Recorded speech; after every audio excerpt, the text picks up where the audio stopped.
So let's look at the 2016 priorities. We have 7 months left. I refer to this as the year of completion. It is the year in which we really have to bring to completion some of the major initiatives that we are involved in, and to ensure that, that Africa continues to be on the agenda for the next administration. So we continue, again, to partner with Africa to promote democracy, peace, and prosperity over these next few months. And we know that we're making progress in this area, and that making more progress will be crucial to the continent's future over the next decade. As we all know, the stakes here are very high. As President Obama said last year in Ethiopia, and I quote, "I believe Africa's rise is not just important for Africa, it's important for the entire world. We will not be able to meet the challenges of our time without the voices and contributions of 1 billion Africans," unquote. And those 1 billion people are not a challenge. That I think they are a resource that we tend to ignore. We tend to talk about population as being a problem in Africa. For us, this growing population can be an immense productive engine of growth for Africa. By 2050, Africa's population will double to 2 billion people. Currently, almost 70% of Africans are under the age of 25, and we must help these countries create opportunities for the next generation, and we have to ensure that Africa's youth are invested in their future. So how do we do this? How do we ensure that Africa's youth today become an integral force for the continent's success in the years ahead? I strongly believe it starts with the creation of democratic institutions, where I started in this speech. This is our top focus for this year and beyond. There are 17 presidential elections in Africa this year. We're working with African countries to ensure that their elections are free, fair, and transparent, as we saw happen in Nigeria and a few other countries in the past year. This is what the African people are demanding. For us, it's not about a specific candidate. Regularly, when I'm in Africa, I'm accused, or the United States is accused of supporting a particular candidate. We're supporting the opposition. I explain to them that for us, democracy is our candidate. Our candidate is the people of the country and what the people want. We don't measure an election success by a particular outcome, because sometimes democracy can lead to the election of someone that might not be so democratic. But we do judge our success by the process, and it's judged by the people who participate in the process. We continue to support term limits and regular democratic transitions, because we strongly believe that term limits are equal to stability and prosperity. In the process of democracy, when leaders refuse to give up power, that process stops. And ultimately, this is about the will of the people. Afrobarometer's survey last year showed that 75% of Africans support executive term limits, but their leaders are not listening, as we see more and more examples of leaders in Africa who are making efforts to extend their terms, and some of them have already been in power for more years than we can remember. The goals of perfecting elections and ensuring regular democratic transitions, of course, will take more time. And again, I do think we have made progress. Elections are just the first step in the process. The second step is to convince countries that elections have to be free and fair. So we see a lot of elections across the continent of Africa that are certainly don't measure up to standards of democracy, but people want to do the elections because they think elections give them legitimacy. But the elections must be free and fair and transparent, and we know, again, that this is what the people of Africa want. So we remain fully committed to strengthening democracy in Africa, because we know that over the next decade, that is going to be Africa's road to success. We're also partnering with African countries to advance peace and security, to end conflict, to fight terrorism and other transnational threats. And we have some major challenges, as you read in the newspapers every day. It requires strong partnerships with our African partners, and it requires strong relationships, and it requires strong coordination. Boko Haram, Al-Shabaab, Al-Qaeda, Al-Qaeda in the Islamic Maghreb, ISIL, and other terrorist groups remain deadly. We see the impact of their deadly activities every day. And we know that we must work with African countries to not only reduce, but eliminate the threats that they face from these terrorist organizations. In Somalia, we're working with AMISOM and other partners, and we've seen some success against Al-Shabaab, but we know that we have to continue to work to expand the regional campaign to fully defeat this organization. We also know that we have to support the Somali government as it aims to hold elections over the next year, and it continues the state formation and peace-building process. We also have to assist them in establishing a Somali National Army. The Ugandans have recently announced that they want to pull out of AMISOM. They've done it for 9 years, and they think 9 years is enough, and they don't see an end in sight. So we have to work with them, one, to keep them committed until we see an end in sight, but we also have to define the end and work with them to ensure that there's an end in sight. In Nigeria, Boko Haram remains a major source of insecurity. We're working to support Nigeria and its neighbors to develop a strategy to fight Boko Haram and to thwart efforts to solidify a relationship with ISIL. We must work with Nigeria and its neighbors to weaken Boko Haram's capacity, their financing, as well as their cohesion as we move forward. But the battle can't just be won on the battlefield.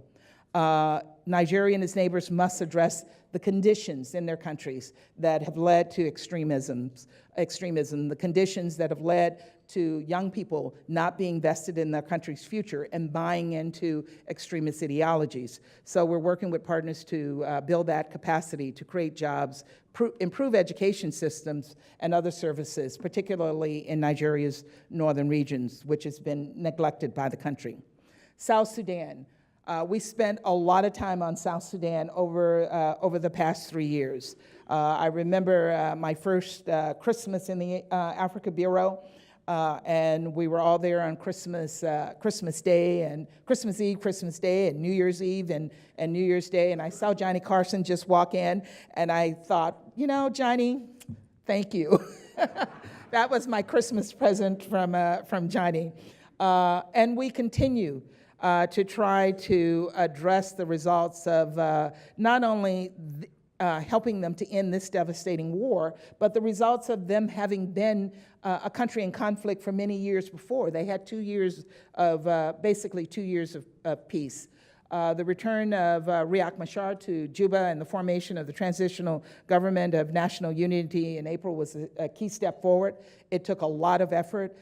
Don Booth and his team and the entire interagency worked very, very hard to get the two parties to agree to the transitional government, and then the hard part of getting Riek Machar to take the difficult step of returning to Juba. That has happened. Now we must work with South Sudan and with their leaders to solidify this success.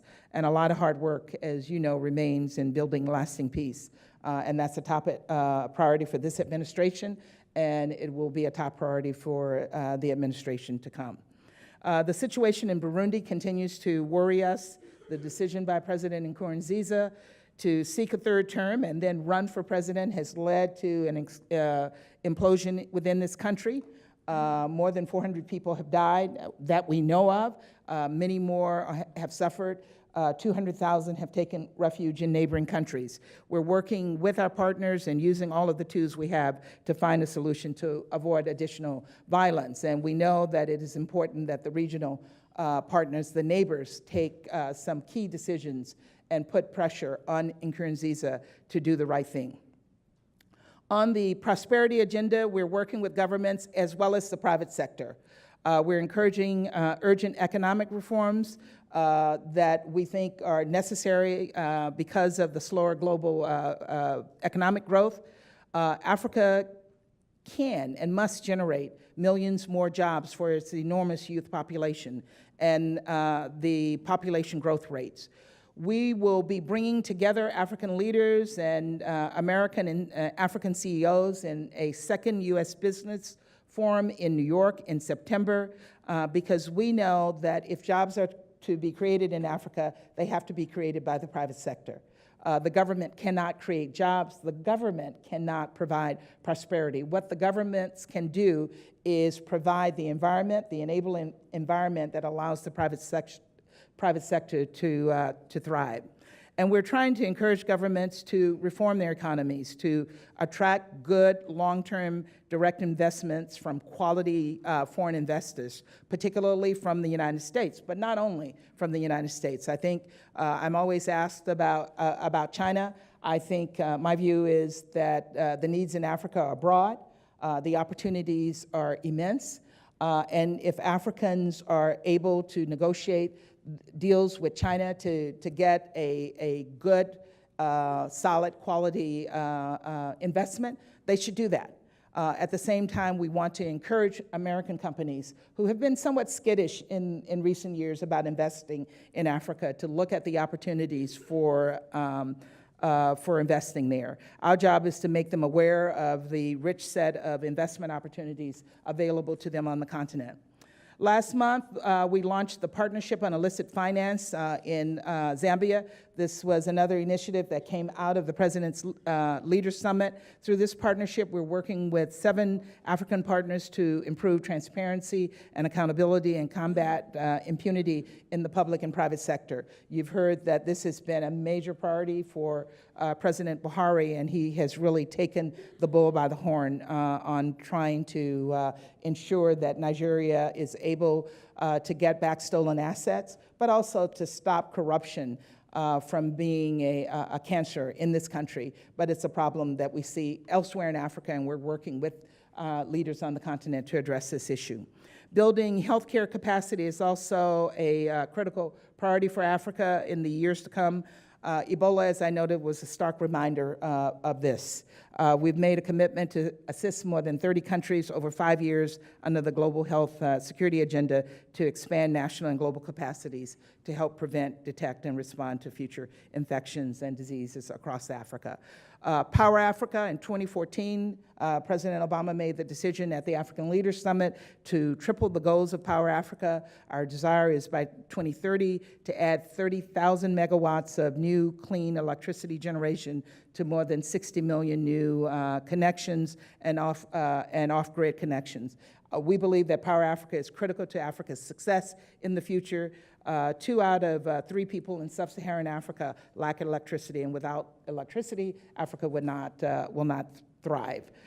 Finally, let me just say so that as you've seen, we have a very ambitious agenda moving forward. Again, I will note 7 months, Kathy, that we will be working together to tackle some of the major challenges that face us. We know that we can't save Africa in 7 months, but we know that we've made a huge dent, and we will continue to do that. The key point is that we're optimistic about Africa's future. Every time I have traveled to Africa, I have become reinvigorated by the people I meet.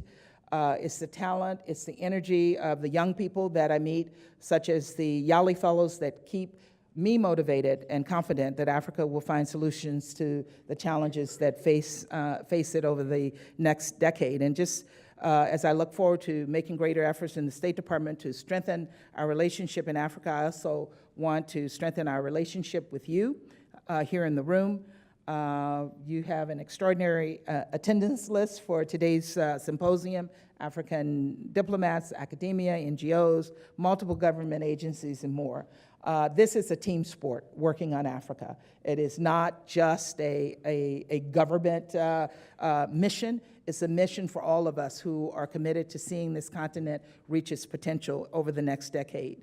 So I look forward to your advice, I look forward to your ideas, and I look forward to your questions looking ahead. Thank you very much.